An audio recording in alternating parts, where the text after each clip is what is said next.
A fotografia estava colada nas páginas de um álbum de couro desgastado, suas bordas amareladas pelo tempo, sua superfície marcada por manchas de umidade que desenhavam mapas imprecisos sobre o papel albuminado. Durante décadas, permanecera guardada no porão de uma casa antiga no bairro da Liberdade, em São Paulo, sobrevivendo a mudanças, reformas, mortes e esquecimentos. Foi em abril de 2024 que Renata Oliveira, restauradora especializada em fotografia histórica, recebeu aquele álbum em seu ateliê no centro da cidade. A encomenda viera de Marcos Tavares, um senhor de 72 anos que herdara os pertences de sua avó materna e decidira, finalmente, organizar a memória familiar antes que tudo se perdesse definitivamente.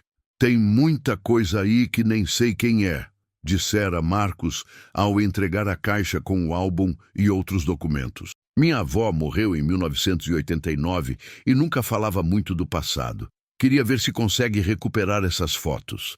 Renata trabalhava com restauração havia 15 anos. Conhecia bem o ritual.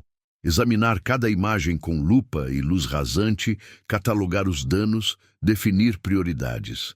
Naquela tarde de outono, ao abrir o álbum sob a luz fria de seu scanner profissional, deparou-se com dezenas de retratos típicos do início do século XX. Homens de bigode e chapéu, mulheres de vestidos longos e penteados elaborados, crianças sérias posando diante de fundos pintados com colunas gregas e cortinas de veludo. Na 13ª página, uma fotografia chamou sua atenção. Era o retrato de uma menina. A criança aparentava ter entre 6 e 8 anos. Usava um vestido branco de renda, com mangas bufantes e gola alta, adornada por pequenos botões de madrepérola. Seus cabelos escuros estavam presos em 2 tranças grossas que caíam sobre os ombros. O rosto era delicado, de traços finos, com olhos grandes que encaravam a câmera com aquela seriedade característica das crianças fotografadas naquela época. Quando posar para uma fotografia era um evento solene, quase litúrgico. O fundo era típico dos estúdios fotográficos da Belle Époque paulistana, uma tela pintada simulando um jardim europeu, com roseiras difusas e uma balaustrada ao fundo. No canto inferior direito da fotografia, a marca em relevo do estúdio, Fotografia Progresso, São Paulo, 1910. Mas não foi o vestido, nem o cenário, nem mesmo a expressão da criança que prendeu o olhar de Renata. Foi a mão esquerda da menina. A criança posicionara a mão sobre o colo em um gesto aparentemente natural, comum em retratos da época. Porém, ao ampliar a imagem em seu monitor de alta resolução, Renata percebeu algo estranho. Entre os dedos da menina, parcialmente oculto pela dobra do vestido, havia um pequeno objeto. Não era um brinquedo, não era uma flor. Parecia ser um pedaço de tecido, ou talvez papel, dobrado de forma deliberada.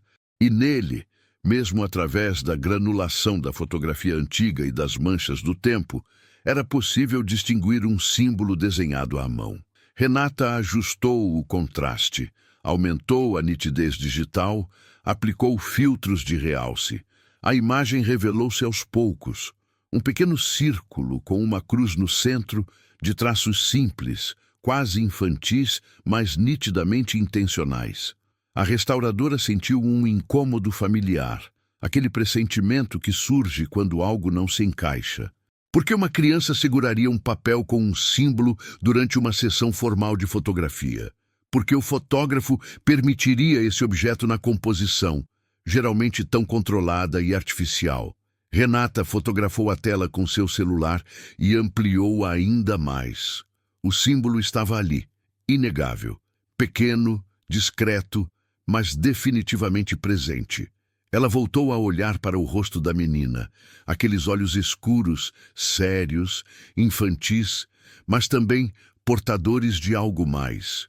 Uma gravidade, um peso. No verso da fotografia, escrito a lápis com caligrafia cursiva e delicada, havia apenas um nome: Helena, 1910. Nada mais. Nenhum sobrenome, nenhuma data precisa, nenhum contexto. Apenas o nome da criança e o ano em que a imagem fora feita. Renata pegou o telefone e ligou para Marcos Tavares. O senhor conhecia uma Helena na família? Do outro lado da linha, silêncio. Helena? Repetiu Marcos, hesitante.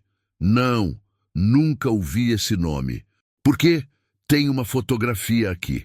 Uma menina, 1910. Ela está segurando algo na mão, um papel com um símbolo. Símbolo? Que tipo de símbolo?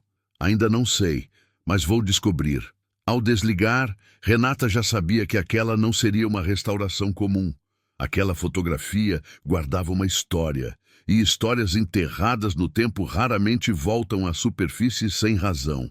Para compreender o que significava uma fotografia de criança em 1910, é necessário mergulhar no cotidiano e nas estruturas sociais da São Paulo daquele tempo.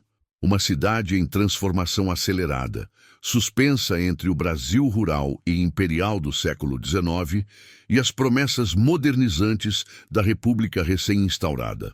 Em 1910, São Paulo tinha aproximadamente 350 mil habitantes. A capital paulista vivia o auge do ciclo cafeeiro, período em que a riqueza gerada pelas fazendas do interior alimentava uma burguesia urbana sedenta por símbolos de civilização e progresso. A cidade se europeizava. O Teatro Municipal, inaugurado em 1911, estava em fase final de construção. Os bondes elétricos cortavam a Avenida Paulista. Os palacetes ecléticos brotavam nos bairros dos Campos Elíseos e Higienópolis. Mas essa modernidade convivia com profundas desigualdades. A abolição da escravatura ocorrera apenas 22 anos antes, em 1888, e o racismo estrutural definia cada aspecto da vida urbana. A maior parte da população negra e mestiça vivia em cortiços insalubres, no Centro Velho ou em bairros periféricos como Barra Funda e Bexiga. O acesso à educação, saúde e trabalho formal era brutalmente estratificado por cor, origem e classe. Para as famílias da elite e da classe média, a fotografia era um ritual de distinção social. Ter um retrato profissional significava pertencer ao mundo da civilidade, da memória preservada, da imortalidade burguesa. Os estúdios fotográficos multiplicavam-se. Fotografia alemã, Casa Gainsli, fotografia Progresso. Neles, famílias inteiras posavam diante de cenários pintados que simulavam jardins europeus, bibliotecas suntuosas, salões aristocráticos. O processo de fotografar uma criança em 1910 era longo e solene. A técnica da época exigia tempos de exposição relativamente longos, mesmo com os avanços da fotografia instantânea. A criança precisava permanecer imóvel por vários segundos, às vezes segurando a respiração, enquanto o fotógrafo operava a câmera de fole e a chapa de vidro sensibilizada. Tudo na composição era deliberado. A roupa, o penteado, a postura, os objetos. Nada era casual. Se uma criança segurava uma flor, era porque a flor simbolizava pureza. Se segurava um livro, era símbolo de educação. Se aparecia ao lado de um brinquedo caro, era demonstração de poder aquisitivo. Por isso, a presença de um pequeno papel com um símbolo desenhado à mão na fotografia de Helena era tão estranha. Aquilo fugia ao padrão. Aquilo era uma intrusão. E havia outro aspecto a considerar: o nome do estúdio. A fotografia Progresso ficava localizada na rua 15 de Novembro, no coração comercial de São Paulo. Era um estúdio de médio porte, conhecido por atender tanto a elite quanto a classe média em ascensão. Comerciantes, pequenos proprietários, funcionários públicos, imigrantes europeus bem-sucedidos. Mas quem era Helena? De que família vinha? Por que uma criança de 6 ou 7 anos posaria segurando um símbolo secreto? A resposta não estaria na fotografia, estaria nos arquivos. Renata Oliveira sabia que para desvendar a identidade de Helena e o significado do símbolo, seria necessário ir além da restauração técnica. Seria preciso investigar registros civis, arquivos paroquiais, jornais da época, inventários e documentos judiciais.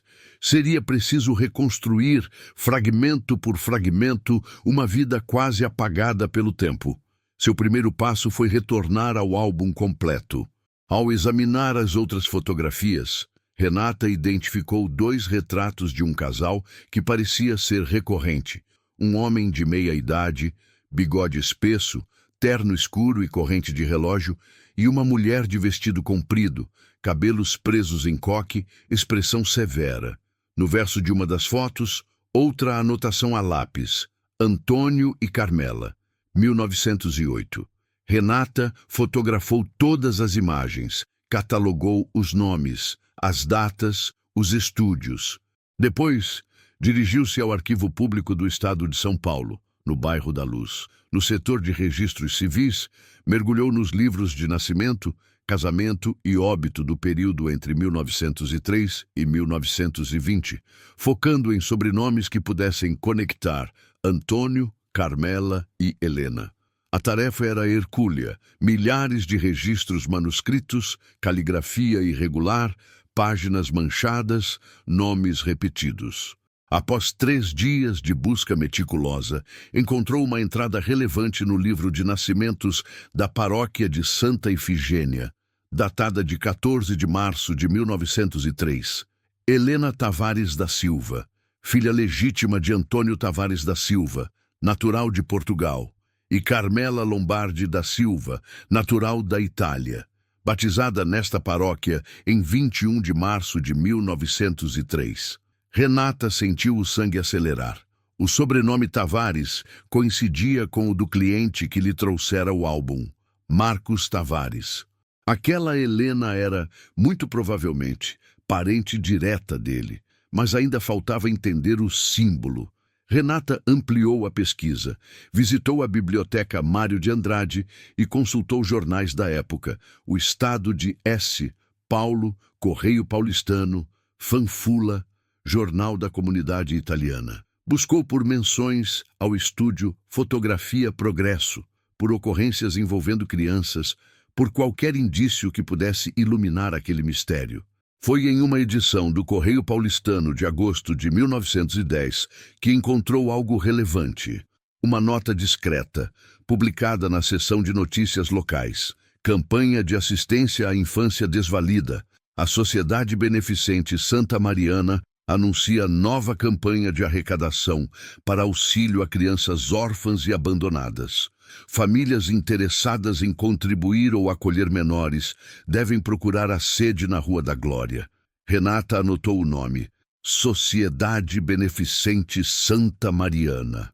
Uma rápida pesquisa em registros da época revelou que a sociedade era uma instituição católica, fundada em 1905, dedicada ao acolhimento de crianças pobres, órfãs ou retiradas de famílias consideradas moralmente inadequadas.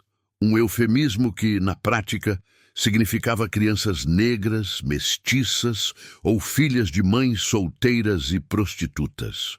Era comum, naquele período, que famílias abastadas apadrinhassem crianças dessas instituições, um arranjo que misturava caridade cristã e trabalho doméstico não remunerado.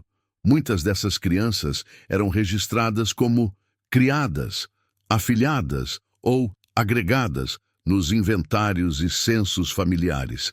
Renata voltou ao Arquivo Público e procurou pelo inventário de Antônio Tavares da Silva. Encontrou o documento em 1923, ano de sua morte. O inventário listava bens imóveis, móveis, dívidas e, em uma seção específica, a composição do núcleo familiar. Ali estava Antônio Tavares da Silva, viúvo, 58 anos, proprietário. Filhos, nenhum. Sob sua guarda, Helena Tavares da Silva, menor, 20 anos, agregada. A palavra agregada era reveladora. Helena não era filha biológica do casal. Fora acolhida ou retirada de algum lugar. O registro de batismo que Renata encontrara antes mencionava filha legítima. Mas aquilo podia ser uma ficção legal, comum na época, para regularizar situações de adoção informal. Renata precisava de mais. Voltou à Sociedade Beneficente Santa Mariana, ou melhor, aos registros históricos da instituição, preservados no arquivo da Cúria Metropolitana de São Paulo. E lá, em meio a centenas de fichas manuscritas, encontrou Helena, idade presumida, 3 anos. Entrada, 12 de janeiro de 1906. Origem, entregue por pessoa não identificada. Observações, criança saudável, pele clara, sem sinais de maus tratos. Adotada informalmente por Antônio Tavares da Silva e Carmela Lombardi em março de 1906. Helena fora abandonada, e o símbolo que ela segurava na fotografia de 1910 começava a fazer sentido. Determinada a compreender o significado do símbolo, Renata ampliou sua investigação para além dos arquivos oficiais. Consultou historiadores especializados em infância e assistência social no Brasil republicano, pesquisou iconografia religiosa, procurou por práticas de identificação usadas em instituições de acolhimento. Foi durante uma conversa com a professora Drá Lúcia Mendes, historiadora da Universidade de São Paulo, especializada em História da Infância, que a peça final do quebra-cabeça começou a se encaixar. No início do século XX, explicou a professora, era comum que instituições de caridade que recebiam crianças abandonadas criassem pequenos sistemas de identificação. Muitas dessas crianças vinham sem nome, sem documentos, sem qualquer informação sobre suas origens. Algumas instituições costuravam símbolos nas roupas das crianças ou registravam marcas discretas em fichas internas. Símbolos? Perguntou Renata. Sim, pequenos desenhos, letras, números. Serviam para identificar a criança caso alguém viesse procurá-la futuramente. Às vezes, a mãe que abandonava o bebê deixava um bilhete, ou um objeto, ou desenhava um sinal específico que só ela conhecia. Renata sentiu um arrepio. E se a criança fosse adotada? Dependia. Algumas famílias destruíam esses símbolos querendo apagar a origem. Outras mantinham. E algumas crianças... Bem, algumas crianças guardavam esses símbolos sozinhas, como forma de preservar a única conexão com o passado que tinham. Renata retornou ao arquivo da Cúria Metropolitana. Dessa vez, pediu acesso às fichas individuais da Sociedade Beneficente Santa Mariana, incluindo os documentos de entrada das crianças. A ficha de Helena estava ali. E anexado a ela, preservado por milagre entre folhas de papel almaço amarelado, estava um pequeno pedaço de tecido, um fragmento de pano branco, do tamanho de um selo postal, com um símbolo desenhado a carvão. Era o mesmo símbolo da fotografia. Um círculo com uma cruz no centro. Ao lado do tecido, uma anotação em tinta desbotada. Objeto deixado junto à criança no momento do abandono. Janeiro de 1906. Renata segurou o documento com mãos trêmulas. Aquele pedaço de pano era a única coisa que ligava Helena à sua origem. A mãe que a abandonara, a identidade que lhe fora tirada. E Helena, aos 7 anos, ao posar para a fotografia no estúdio Fotografia Progresso, segurara aquele símbolo na mão. Voluntariamente, deliberadamente. Talvez sem que Antônio e Carmela percebessem, ou talvez com a permissão silenciosa de quem compreendia que aquela menina precisava carregar consigo, mesmo que invisível aos outros, a marca de sua própria história. Renata consultou mais registros. Descobriu que Carmela falecera em 1915, vítima da gripe espanhola. Antônio morrera em 1923. Helena, então com 20 anos, desaparecera dos registros públicos logo depois. Não havia registro de casamento, de óbito, de deslocamento. Até que Renata encontrou, nos arquivos da Ordem Terceira do Carmo, um registro de ingresso em 1924. Helena Tavares da Silva, idade 21 anos. Ingressou como noviça na Congregação das Irmãs de Caridade. Dedicação, assistência a crianças abandonadas. Helena tornara-se freira e dedicara sua vida a cuidar de crianças como ela. Quando Renata finalmente reuniu Marcos Tavares em seu ateliê para apresentar os resultados da investigação, o silêncio foi longo. Marcos segurava a fotografia restaurada entre os dedos, os olhos fixos no rosto daquela menina de tranças escuras e vestido branco. Helena, sua tia-avó, a mulher de quem sua avó falara vagamente, sempre com reticências, sempre sem detalhes. Ela nunca soube quem era a mãe biológica? Perguntou Marcos, a voz embargada. Provavelmente não, respondeu Renata. Mas ela guardou o símbolo. E ao posar para essa fotografia, ela fez questão de que aquele símbolo fosse registrado, como se dissesse: eu vim de algum lugar, eu pertenço a alguém, mesmo que eu nunca saiba quem. Marcos assentiu devagar. E depois, o que aconteceu com ela? Ela viveu na congregação até 1958. Faleceu aos 55 anos. Foi enterrada no cemitério da Consolação, em uma ala reservada às irmãs. Não há lápide com nome completo, apenas a inscrição Irmã Helena. Mas nos registros internos da congregação, há relatos de que ela era especialmente dedicada ao acolhimento de bebês abandonados. Cuidava deles como se fossem seus. Renata fez uma pausa. Ela transformou sua dor em cuidado. Marcos ficou em silêncio, olhando para a fotografia. Depois, ergueu os olhos para Renata. Pode restaurar essa imagem? Quero emoldurá-la. E quero escrever a história dela, para que alguém saiba. Renata sorriu, discretamente. Já está restaurada, e a história já foi escrita. Por você, por mim, por todos que olharem para essa fotografia e souberem que ela existiu. Epílogo documental. A fotografia de Helena, datada de 1910, hoje pertence ao acervo pessoal da família Tavares e foi digitalizada para preservação no Arquivo Público do Estado de São Paulo. O símbolo, um círculo com uma cruz, jamais foi identificado como pertencente a qualquer sistema conhecido de marcação institucional, o que sugere que fora desenhado pela mãe biológica de Helena, talvez como uma forma de identificação pessoal, talvez como uma bênção, talvez como um pedido silencioso de proteção. Helena Tavares da Silva viveu 55 anos. Não teve filhos biológicos, mas criou dezenas de crianças abandonadas. Seu nome aparece em registros de batismo como madrinha de ao menos 32 crianças entre 1925 e 1958. Morreu em paz, cercada pelas irmãs da congregação em uma tarde de julho. O pequeno pedaço de tecido com o símbolo foi preservado pela Cúria Metropolitana e hoje integra uma exposição sobre história da infância no Museu da Cidade de São Paulo, sob o título Objetos da Memória Oculta.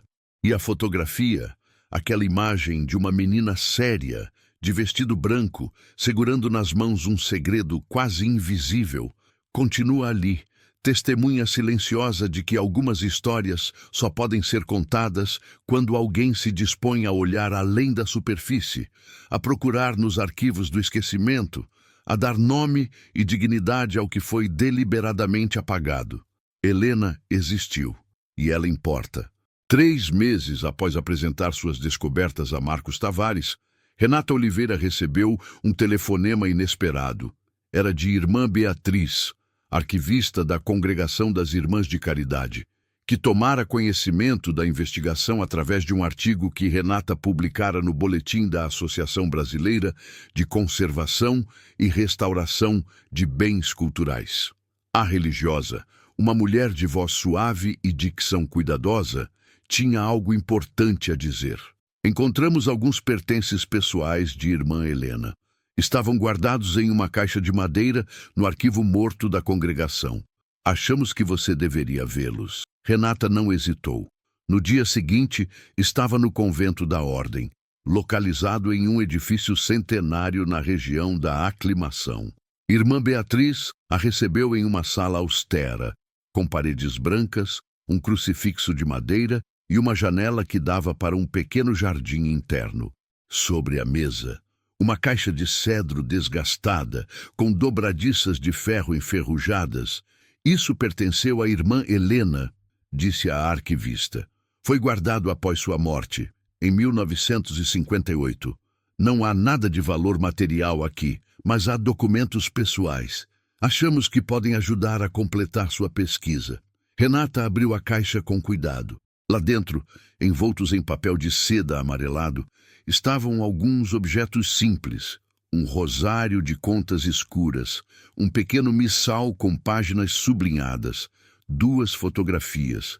Uma delas era a imagem de Helena criança, a mesma que Renata restaurara. A outra mostrava um grupo de crianças e freiras no pátio de uma instituição. E, no fundo da caixa, um envelope pardo fechado com lacre de cera já rachado pelo tempo. Irmã Beatriz fez um gesto de permissão. Renata abriu o envelope. Dentro dele havia 3 cartas manuscritas. A primeira carta era um bilhete curto, em papel fino e delicado, com caligrafia trêmula e irregular, claramente escrita por alguém com pouca instrução formal. Estava datada de 10 de janeiro de 1906. O texto dizia: "Deixo essa menina com o coração partido.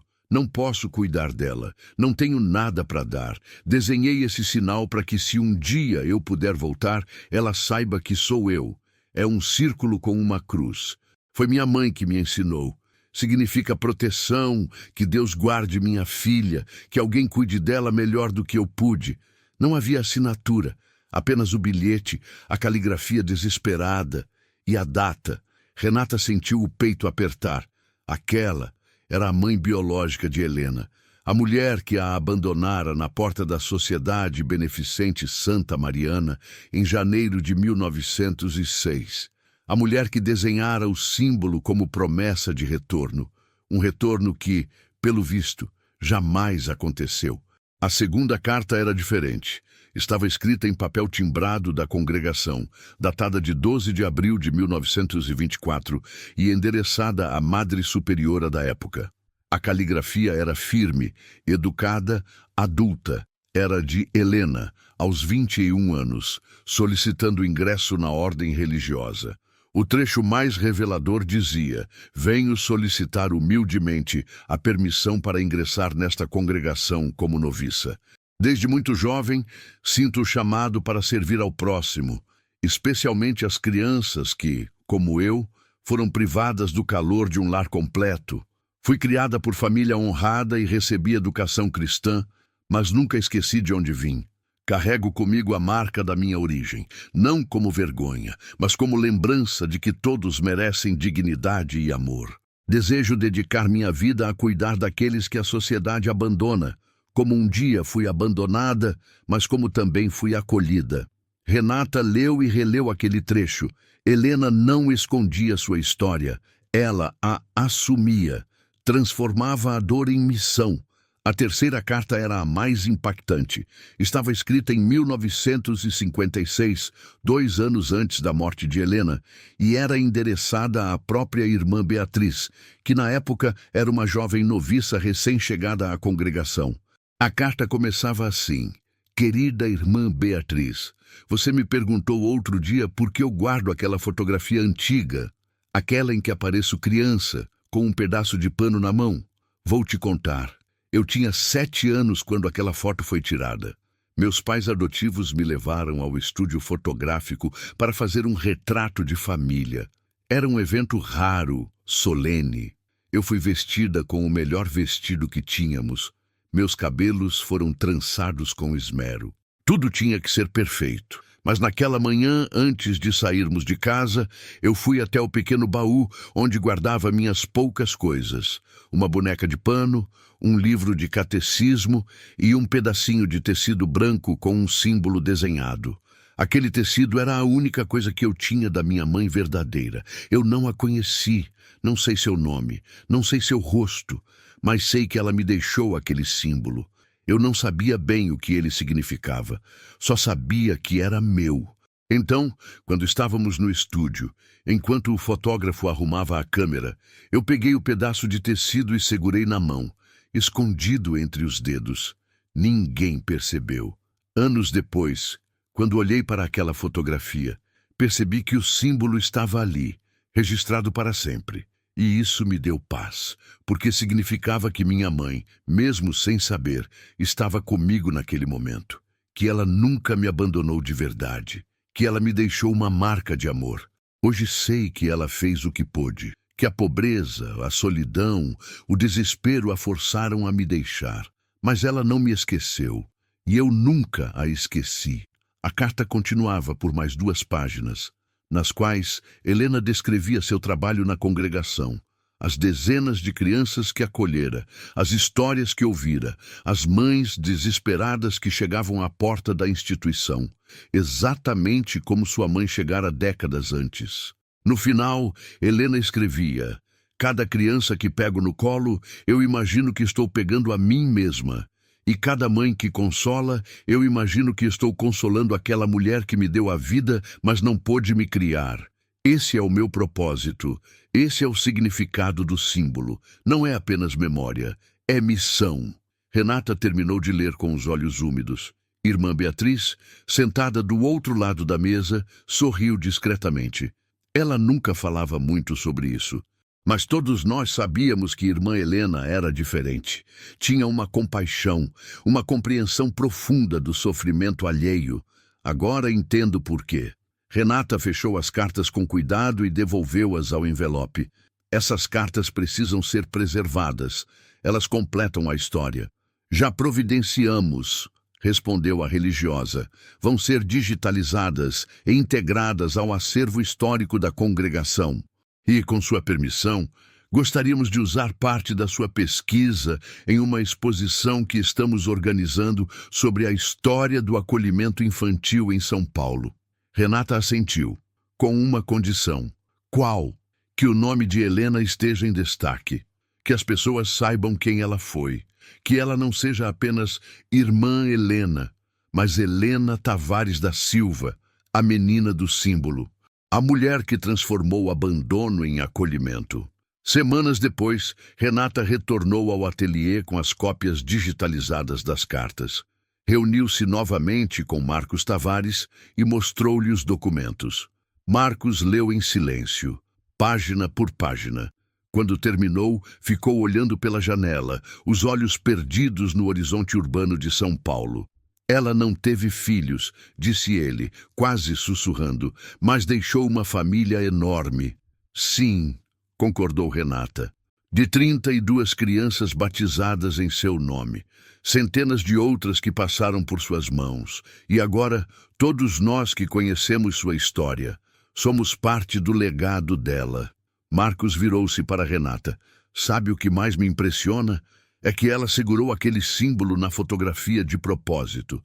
Mesmo criança, já sabia que aquilo era importante, que precisava ser lembrado. Ela não queria esquecer, respondeu Renata. E não queria ser esquecida. No mês seguinte, a exposição Memórias do Acolhimento, Infância e Caridade em São Paulo, 1960, foi inaugurada no Museu da Cidade de São Paulo. A fotografia de Helena, ampliada e restaurada, ocupava lugar central na primeira sala. Ao lado dela, uma legenda detalhada contava sua história. O abandono, o símbolo, a adoção informal, a entrada na congregação, o trabalho dedicado às crianças. E logo abaixo da fotografia, dentro de uma vitrine climatizada, estava o pequeno pedaço de tecido com o círculo e a cruz desenhados a carvão, o objeto que cruzara um século, sobrevivera ao esquecimento e agora era testemunho público de uma vida que importou. No dia da inauguração, Marcos Tavares compareceu acompanhado de sua família. Havia primos distantes, sobrinhos, netos, pessoas que jamais tinham ouvido falar de Helena, mas que agora a reconheciam como parte de sua própria história. Uma das bisnetas de Marcos, uma menina de 8 anos chamada Sofia, parou diante da fotografia e perguntou: "Vovô, por que ela está segurando esse papelzinho?" Marcos ajoelhou-se ao lado da neta e apontou para a vitrine com o símbolo, porque ela queria lembrar de onde veio. E queria que a gente também lembrasse, Sofia olhou para a imagem por um longo momento. Depois, virou-se para o avô. Ela parece triste. Parece, concordou Marcos. Mas olha os olhos dela. Tem força ali, tem coragem. A menina assentiu, séria, e voltou a olhar para Helena. E naquele instante, através do vidro e através do tempo, era como se duas crianças se encontrassem. Uma que vivera um século antes, carregando o peso do abandono e a promessa de um símbolo, e outra que vivia agora, livre, amada, mas capaz de reconhecer na imagem antiga algo profundamente humano, dignidade, memória, existência. Helena existiu, e ela ainda importa.